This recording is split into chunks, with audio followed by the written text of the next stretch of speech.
हिंदू महासभा, काश कि मैं योद्धा जवान होता तो आज मैं इजराइल के बॉर्डर पे खड़ा होता। एक साथ इतने देशों का हमला करना ये बताता है कि वो 50 साल, 100 साल, 1000 साल भी अपने दुश्मनों को नहीं भूलते। तो ये काफिर हैं हम, तो वो हमें कैसे भूल जाएंगे क्योंकि ये जानते हैं कि हम इनके दुश्मन हैं, जबकि हम इनके दुश्मन नहीं हैं। ये अपने मन में कुंठा पाले बैठे हैं कि हम इनके दुश्मन हैं। और जिस दिन हम मरेंगे ना, उस दिन ये भी मरेंगे। ये 30% सोचे ना बच जाएंगे। अफगानिस्तान में ऐसे ही लोगों ने बुलाया था, और जब वो आगे तो यही खान पठान पंखों के अंदर छुप के भागते हुए दिखे। सेना क्यों भेजना चाहिए? सेना भाई, हम जनता को चली जाना चाहिए। सेना तो बहुत बात की बात है। हमारे मन में ऐसी भावनाएं हो कि मैं अपने एक बेटे को भेज दूं, अरे वो तो हमारे धर्म की लड़ाई को खुद लड़ रहा है। नमस्कार, बहुत बहुत स्वागत है आपका हमारे चैनल बाबा पत्रकार में, और मैं हूं आपके साथ शुभम त्यागी।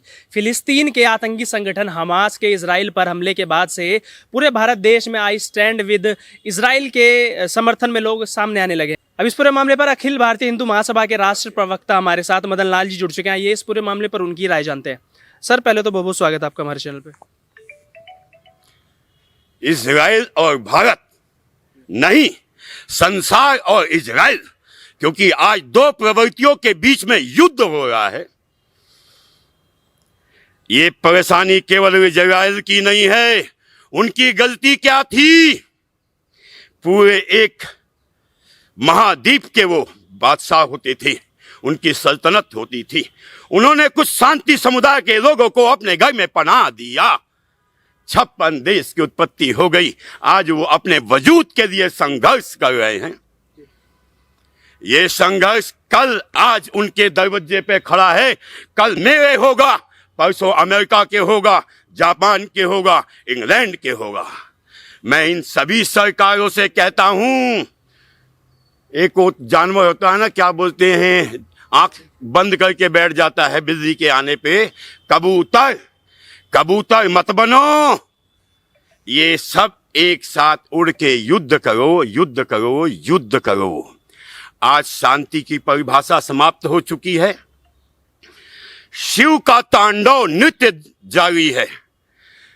अभी भगवान शिव के काशी के अंदर, मस्तक के अंदर ड्रिल किया गया, तो ये शिव का तांडव हो रहा है।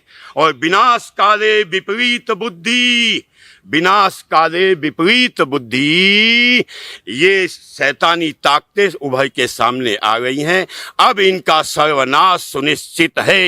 हिंदू महासभा, काश कि मैं योद्धा जवान होता तो आज मैं इजराइल के बॉर्डर पे खड़ा होता।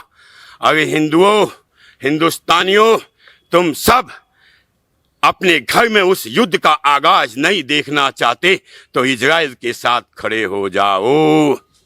आपने काफी विदेशी शक्तियां इस वक्त उस हमास के साथ खड़ी हैं हमारे देश में भी, जो हमारे दरवाजे पे गजवाए हिंद की तैयारी किए बैठा है।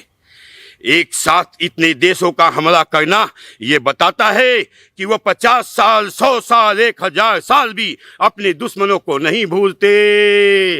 तो ये काफिर हैं हम, तो वो हमें कैसे भूल जाएंगे? याद रखना, वो आज आपके साथी हैं, कल नहीं होंगे। कश्मीर में जो साथी थे, जो नौकर थे, जो दोस्त थे, उन्होंने ही हमें वहां से भगाने पे अपना योगदान दिया। तो आज आंखें खोलो, शिव का तांडव नृत्य जारी है, उसमें अपना योगदान दो।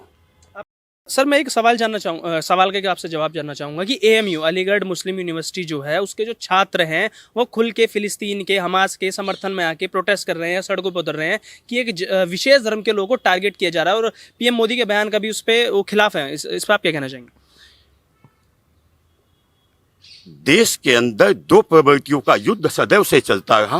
पहले इस्लाम विच हिंदू, बाद में ईसाई विद हिंदू, और आज ये दोनों के साथ अकेला लड़ रहा है। क्योंकि इनकी एक इच्छा होती है कि पहले लड़के अपने मेन दुश्मन को समाप्त कर लो, फिर आपस में लड़के समझौता करेंगे। तो इनका एक दृश्य है कि जब हम 30% हो जाएंगे, जब पाकिस्तान बना, तो पाकिस्तान बनने का कारण क्या था? 30% की आबादी। मेन चीज थी 30% की आबादी। 30% आबादी दे के एक देश बना दिया उन्होंने। उसके बाद क्या किया, कश्मीर को बनाया 30% की आबादी, धीमे धीमे समाप्त हो गया था, हमारे हाथ से निकल गया था, धन्यवाद मोदी जी का। उसके बाद बंगाल 30% हुए, कटने की नौबत आ गई है। तो ये फिर 30% हो चुके हैं। ये देश का कोई एक टुकड़ा मांगेंगे। कैसे मांगेंगे? ये चाइना के साथ खड़े हो जाएंगे, ये पाकिस्तान के साथ खड़े हो जाएंगे, जो हमारे घर में पत्थर मारा होगा उसके साथ खड़े हो जाएंगे, क्योंकि ये जानते हैं कि हम इनके दुश्मन हैं, जबकि हम इनके दुश्मन नहीं हैं। ये अपने मन में कुंठा पाले बैठे हैं कि हम इनके दुश्मन हैं। और जिस दिन हम मरेंगे ना, उस दिन ये भी मरेंगे। ये 30% सोचे ना बच जाएंगे। अफगानिस्तान में ऐसे ही लोगों ने बुलाया था, और जब वो आगे तो यही खान पठान पंखों के अंदर छुप के भागते हुए दिखे। तो मुसलमानों से भी मैं एक अपील करूंगा कि आज इजराइल के साथ खड़े हो जाओ। तुम्हारा देश बचेगा तो तुम भी बचोगे, वरना वही जो अफगानिस्तान के यहाँ घुसेंगे, तुम्हारी माँ बहनों को भी लूट के ले जाएंगे, तुम्हें भी यहाँ अफगानिस्तान की तरह जहाज से भागना पड़ेगा। इसलिए अपने देश के साथ खड़े हो जाओ। मेरा आखिरी सवाल होगा, जिस तरीके से पाकिस्तान की भी हम बात करें, तालिबान ने समर्थन दे दिया है हमास को, फिलिस्तीन की सपोर्ट में खड़ा है, क्या आने वाले टाइम में अगर जरूरत पड़ती है तो भारत को, प्रधानमंत्री मोदी को अपनी सेना को वहां भेजना चाहिए और मुंह तोड़ जवाब देना चाहिए ना? सेना क्यों भेजना चाहिए? सेना भाई, हम जनता को चली जाना चाहिए। सेना तो बहुत बात की बात है। हमारे मन में ऐसी भावनाएं हो कि मैं अपने एक बेटे को भेज दूं, अरे वो तो हमारे धर्म की लड़ाई को खुद लड़ रहा है, क्योंकि वो बचेगा तो हम भी बचेंगे। वो खत्म तो अगला नंबर हमारा है। तो इसलिए हमें पूरे हिंदुस्तान के लोगों को, सरकारों को, जो देशभक्त हैं भाई, जो विदेशी हैं, जो विदेशियों को अपना बाप समझते हैं, उनकी तो मैं बात नहीं कर सकता। जो विदेशियों को अपना बाप करते हैं वो उनको मैं अपना नहीं कह सकता, लेकिन जो मुस्लिम यहाँ के हैं, जो जानते हैं कि मेरी मातृभूमि है, वो भी देश के साथ खड़े हो जाएं। लेकिन आपने जिस तरीके से कहा जाना चाहिए, फिर तो वही धर्म विशेष के जो लोग हैं बोला जाएंगे कि आप मुस्लिम विरोधी हो, मुस्लिमों को हमेशा टारगेट किया जाता है। जब यूक्रेन की बात आती है तो यूक्रेन पर मोदी सरकार की तरफ से कोई स्टैंड नहीं लिया जाता है। फिर हिंदू मुस्लिम फिर से नहीं हो जाएगा? एक आदमी यहाँ अकेला बैठा हुआ है, उसे 50 लोग मार रहे हैं। 50 लोग मार रहे हैं, वो अच्छा है या बुरा है मुझे नहीं पता। अगर तुम्हारे बाप का खून तुम्हारे अंदर दौरा करता है, तुम उसे पिटता हुआ देखोगे तो पहला रिएक्शन आपका क्या होगा? उसको बचाएंगे। बस 10-10 देश, बड़े बड़े देश, 56 देशों का समर्थन एक अकेले पे अत्याचार करते, वो अपनी दिवाली मना रहा है, अपनी होली मना रहा है, तुम षड्यंत्र करके उसके देश में घुस जाती हो।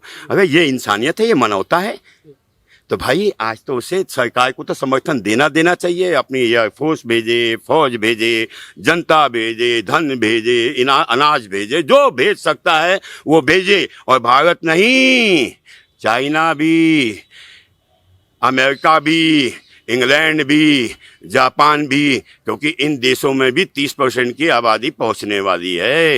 ये अपने आप को शांति का मसीहा ना समझें, वो दरोजा इनका भी खटखटाएंगे।